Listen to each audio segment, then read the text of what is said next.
So hello and welcome to বং পিনপিস আবার একটা ইন্ডিয়ান ফুটবলের ভিডিওতে প্রত্যেককে ওয়েলকাম। আর ইন্ডিয়ান ফুটবলের নতুন একটা লিগ কিন্তু আজকে অফিসিয়ালি শুরু হলো 6টা টিম দিয়ে, কেরালা সুপার লিগ। এটার সাথে কোনোভাবে রাজ্য লিগের যে সম্পর্ক, মানে যেটা আমাদের টিয়ার সিস্টেমে রয়েছে ইন্ডিয়ান ফুটবলে, সেই রকম লিগ কিন্তু না। এটা পুরোপুরি একটা প্রাইভেট লিগ। মানে সম্ভব ধরে নাও যে যেভাবে ইন্ডিয়ান সুপার লিগ স্টার্ট হয়েছিল সেইভাবেই কিন্তু কেরালা সুপার লিগ তারাও স্টার্ট করলো। সেখানে ফরেনার রয়েছে, মানে সমস্ত ধরনের বাকি যে এন্টারটেনমেন্টের ব্যাপার সমস্ত কিছু রয়েছে। এবং টিমগুলো প্রতি বছরে টিম বিল্ডিংয়ের পেছনে মোর দ্যান 5 crores কিন্তু খরচা করবে। এবং সেখানে অবশ্যই স্পন্সরশিপ রয়েছে, সেখানে লাইভ টেলিকাস্ট হবে, সমস্ত কিছু হবে। তো তারা কিন্তু রিটার্নের রাস্তাটাও তৈরি করে রেখেছে। এবার যেহেতু এন্টারটেনমেন্ট লিগ, তো অনেক রকমের ব্যাপার থাকবে। এটা কোথাও আমাদের এখানে বিভিন্ন স্টেটসে কিন্তু দরকার রয়েছে এবার দেখার যে এই লিগগুলো থেকে কত ভালো ইন্ডিয়ান ফুটবলার গ্রাসরুট লেভেল থেকে উঠে আসে। কারণ আমরা জানি যে আমাদের যে স্টেটস লিগগুলো হয়ে গেছে সেখানে কিন্তু বিদেশি প্লেয়ার খেলানোটা পুরোপুরি বন্ধ হয়ে গেছে। তো কোথাও তোমাকে যদি মার্কেট ধরে রাখতে হয়, কোথাও তোমাকে যদি ফুটবল থেকে রেভিনিউর রাস্তাটা বের করে নিয়ে আসতে হয়, সেখানে ফরেন প্লেয়ার যেমন খেলাতে হবে, কোথাও এন্টারটেনমেন্টের যে ছাপটা সেটা রাখতে হবে, যেটা আপাতত আমাদের ক্যালকাটা প্রিমিয়ার লিগ বলো বা দিল্লি প্রিমিয়ার লিগ বা গোয়াতে যা হয়, বিভিন্ন জায়গাতে যেগুলো হয়, সেখান থেকে খুব একটা ওই যে এন্টারটেনমেন্টের ব্যাপারটা স্পোর্টসের ক্ষেত্রে ফুটবলে যেটা ভীষণভাবে দরকার। বড় বড় লিগগুলোর দিকে তাকালে দেখা যাবে যে সেখানে যেমন কম্পিটিশন রয়েছে, সেখানে যেমন কোয়ালিটি ফুটবলটা রয়েছে, অ্যাজ ওয়েল অ্যাজ সেখানে কিন্তু এন্টারটেনমেন্টটা রয়েছে। তো কোথাও সেটা ধরে রাখতে গেলে এই যে কেরালা সুপার লিগের যে জার্নি, সেটার দিকে কিন্তু আমাদের অবশ্যই লক্ষ্য রাখতে হবে যে কত ভালো ওরা করছে পুরো ব্যাপারটাকে কমপ্লিট করতে গিয়ে। অ্যান্ড অবভিয়াসলি কোথাও আমরা এখান থেকে দেখতে পারি যে আস্তে আস্তে যদি অন্য স্টেটসগুলো বা অন্য কোনো শহর তারাও রীতিমতো এটা দেখে উদ্বুদ্ধ হয় এবং সেখান থেকে কোনো নতুন লিগ স্টার্ট করতে পারে, তাহলে ফুটবলার যেমন উঠে আসবে, আমরা আরও কিন্তু এখান থেকে এনার্জি পাবো ভালো খেলা দেখার জন্য। আমাদের এনগেজমেন্টটা ভীষণভাবে বাড়বে এবং কোথাও ফুটবলের যে প্রচারটা রয়েছে, ইয়াং জেনারেশনের কাছে আরও বেশি করে ফুটবলটা পৌঁছে দেওয়ার ব্যাপার রয়েছে, সেটাও কিন্তু অ্যাজ ওয়েল অ্যাজ বাড়বে। এবং সেখানে একটা বড় যে ঘটনা ঘটেছে, এই 6টা টিমের মধ্যে একটা টিম রয়েছে থ্রিসুর রোর এফসি বলে, থ্রিসুর শহর থেকে। তারা কিন্তু ব্রিসবেন রোরের সাথে টাই আপ করেছে। এ লিগের ক্লাব ব্রিসবেন রোর এফসি, যেখান থেকে অনেক প্লেয়ার বা এক্স কোচরা আমাদের আইএসএলে এসেছে এর আগে, এবং এই লিগে যথেষ্ট পপুলার একটা টিম ব্রিসবেনের টিম, তাদের সাথে কিন্তু টাই আপ অলরেডি কমপ্লিট করেছে এবং সেই ক্ষেত্রে নামেরও একটা মিল রয়েছে। তো এরকম যদি ধীরে ধীরে ছোটো ছোটো ক্লাবগুলো যারা এখনও সেইভাবে প্রচার পায়নি, তারা যদি শুরুটা করে না, কোথাও ভালো হবে। এবার এখানে অনেকে বলবে যে তাহলে এরা কেন আইএসএলে এসে ইনভেস্ট করে না। আইএসএলে ইনভেস্টমেন্টের অনেক রকম ফ্যাকড়া রয়েছে, কারণ এখানে ইনভেস্টমেন্টের যে অ্যামাউন্ট রয়েছে দ্যাটস হিউজ।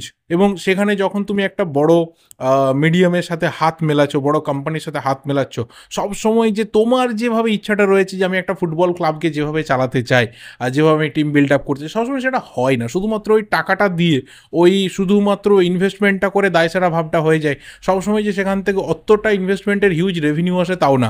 তো সেখানে যারা ছোট ইনভেস্টার রয়েছে, তারা কিন্তু এইভাবে 5 to 6 crores যে ইনভেস্টমেন্ট, সেটা করতে অনেক বেশি স্বাচ্ছন্দ্য বোধ করবে এবং সেখানে নিজের যে একটা কর্তৃত্ব তারা রাখতে চাইবে এবং যে রেভিনিউটা আসবে, সেই রেভিনিউটা কিন্তু তারা নিজেদের পকেটে রাখতে পারবে, যেটা হয়তো বড় লিগের ক্ষেত্রে সবসময় সম্ভব হয় না। সেই কারণে সেখানে যারা বিগ বুলস রয়েছে তারাই আলটিমেট ইনভেস্টমেন্টটা করে। তো অবশ্যই আমাদের কেরালা সুপার লিগের জন্য যথেষ্ট গুড উইসেস থাকবে এবং ইন নিয়ার ফিউচার আমরা এক্সপেক্ট করতে পারি যে ওয়েস্ট বেঙ্গলে বা কলকাতাতে এরকম বড় কিছু একটা ব্যাপার ঘটুক।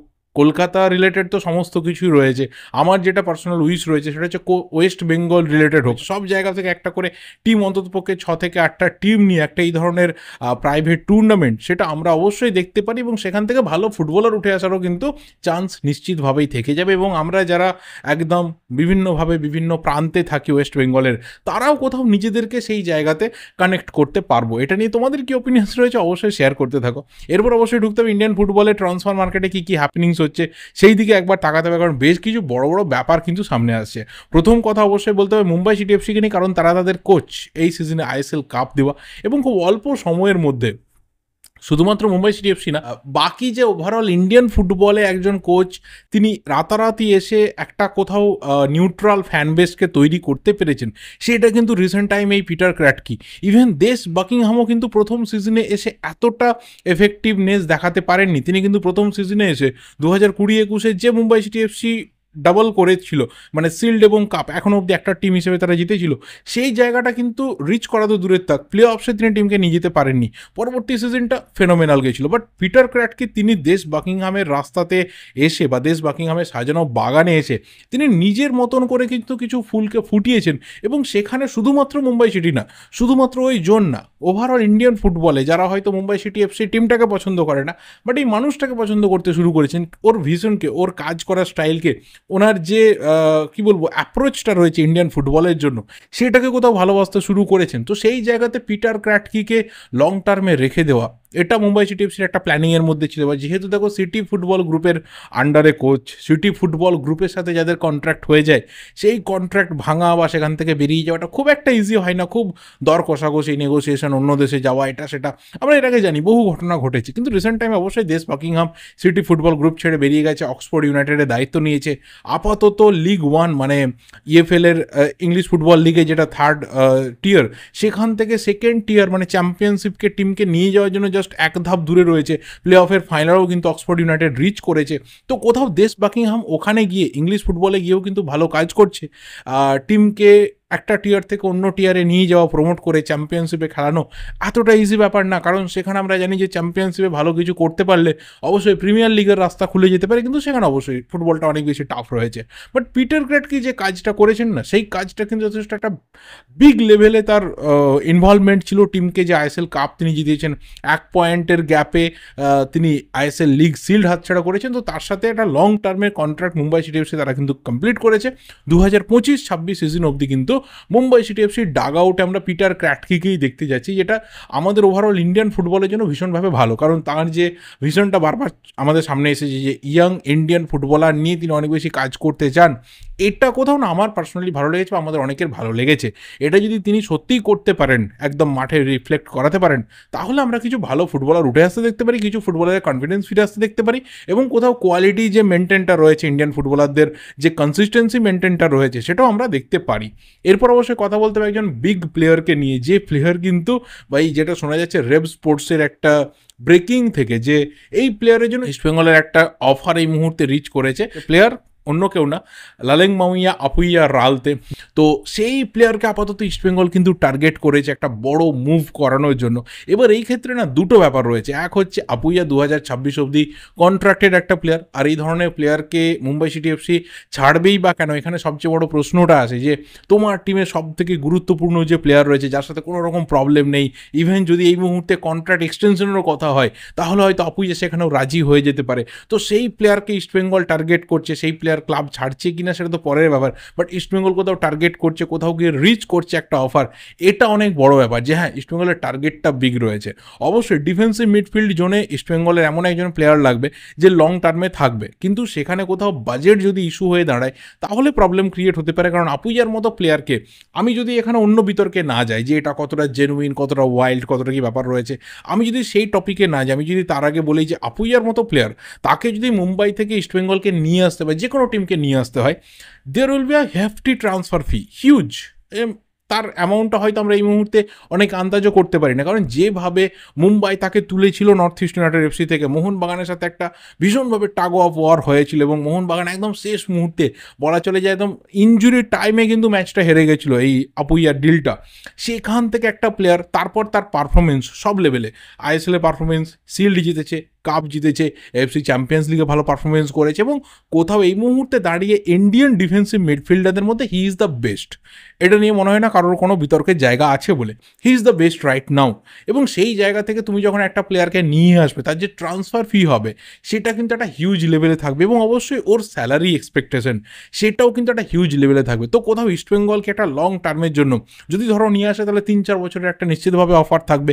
এই যে একটা হিউজ খরচা, যে খরচার অ্যামাউন্টটা প্রায় 3 থেকে 4 বছরের ট্রান্সফার ফি এবং তার স্যালারি সব কিছু নিয়ে 12 to 15 crores বা তার থেকে বেশি হতে পারে, সেটা কি এই মুহূর্তে ইস্টবেঙ্গল খরচা করার জন্য রেডি আছে? There will be a big doubt. কারণ ইতিমধ্যে আমরা দেখেছি যে বেশ কিছু মিটিং হয়েছে, কথাবার্তা হয়েছে, এবং তারপর বাজেট নিয়ে কিন্তু খুব একটা ক্লিয়ার পিকচার ইস্টবেঙ্গল জনতা এখনো অবধি পায়নি। But the second thing is, অনেকের এখানে জানার অবশ্যই ইচ্ছা রয়েছে যে এটা ঠিক কতটা জেনুইন, কতটা এটা ঠিকঠাক ব্যাপার, না এর মধ্যে কোথাও ওয়াইল্ড ব্যাপার রয়েছে, কতটা এখানে জল মেশানো ব্যাপার রয়েছে। দেখো আমি একটা কথা পরিষ্কার বলতে চাই, আমি এর আগে আজ অবধি হয়নি যে যখন থেকে আমি ভিডিও বানাচ্ছি অ্যাজ আ কন্টেন্ট ক্রিয়েটার, একটা প্লেয়ারের যখন রিউমার উঠছে বা কোথাও লিঙ্ক আপ শোনা যাচ্ছে, আমি যখন তাকে নিয়ে কথা বলছি বা কিছু কিছু সময় তো আমার যে পার্সোনাল সোর্স রয়েছে সেখান থেকেও আমি কিছু কথা বলেছি, আমি কখনোই কোনো ব্যাপারকে ফেক ওয়াইল্ড বা এটা হচ্ছে না, এটা একদম বাজে ব্যাপার এইভাবে আমি উড়িয়ে দিইনি, প্রয়োজন মনে করিনি সেটা। কারণ ট্রান্সফার মার্কেট এমন একটা জায়গা, দ্যাটস আ ভোলাটাইল মার্কেট, যে কোনো মুহূর্তে যে কোনো সিচুয়েশনে কিন্তু অনেক কিছু বদলে যেতে পারে। তো কোথাও আমি সেই জায়গাটাকে কখনো ওয়াইল্ড বলে ফেক বলে উড়িয়ে দিই না। আর যখন একটা মিডিয়া তার আপাতত রেপুটেশনের রাস্তা খুঁজছে, কতটা রেপুটেড না কি আছে না আছে, কোথায় বিতর্ক রয়েছে, কী ব্যাপার রয়েছে, আমি তার মধ্যে ঢুকতে চাই না।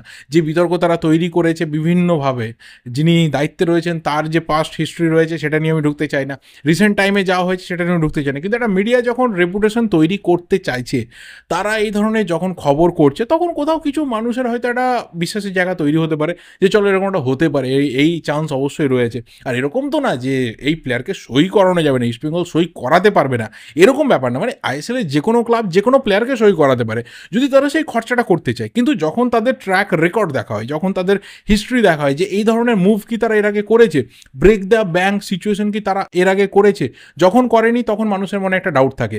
যখনই একটা ব্রেক দ্য ব্যাংক সিচুয়েশন হয়ে যায়, যখনই একটা মুভ তারা কমপ্লিট করে ফেলে, তখনই মানুষের কিন্তু যে চিন্তাভাবনা রয়েছে সেটা চেঞ্জ হয়ে যায় যে হ্যাঁ চলো এই ক্লাবটা এবার এই ধরনের সিগনেচার করাতে পারে। তো সেটা কোথাও না ইস্টবেঙ্গলের ক্ষেত্রে আপাতত মিক্স সিচুয়েশনে রয়েছে।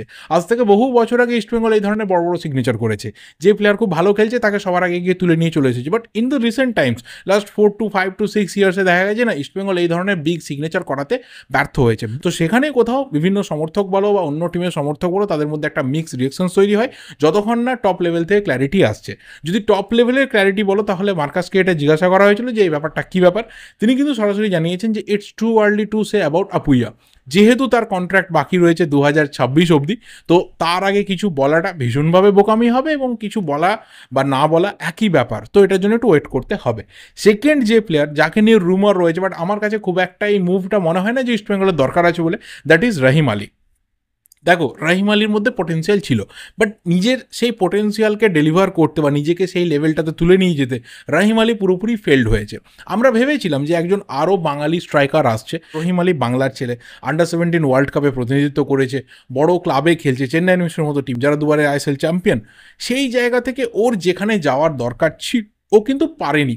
বাট এই রিসেন্ট টাইমে ওয়েন কোয়েলের হাতে পড়ে আবারও ভালো খেলতে শুরু করেছে ইস্টবেঙ্গল, শোনা যাচ্ছে তাকে কিন্তু অফার পাঠিয়েছে, অনেক দিন ধরেই টার্গেটের মধ্যে রয়েছে। এই সিজনে কন্ট্রাক্ট রহিম আলী শেষ হয়ে যাচ্ছে, চেন্নাই এফসিও চেষ্টা করছে তার সাথে কন্ট্রাক্ট এক্সটেনশন করে নেওয়ার, যেহেতু অনেক কটা প্লেয়ার চেন্নাই এফসির লিঙ্ক আপের রয়েছে, তারা আসার পর কী সিচুয়েশন হবে হয়তো সেই সবটা ভেবে রহিম আলী ডিসিশন নিতে পারে। ইস্টবেঙ্গল এখানে ঢুকছে বলে শোনা যাচ্ছে, পাঞ্জাব এফসির একটা অফার রয়েছে বলে শোনা যাচ্ছে। ইস্টবেঙ্গলের ক্ষেত্রে ব্যাপারটা হচ্ছে, দেখো বিষ্ণুর মতো প্লেয়ার রয়েছে, আমানের মতো প্লেয়ার রয়েছে, সায়নের মতো প্লেয়ার রয়েছে, নন্দা মহেশ আমি বাদ দিচ্ছি সিনিয়র মোস্ট, কিন্তু এই ইয়াং জুনিয়র প্লেয়াররাও কিন্তু রয়েছে এবং শোনা যাচ্ছে নিন্থয়কেও ইস্টবেঙ্গল সই করাতে পারে।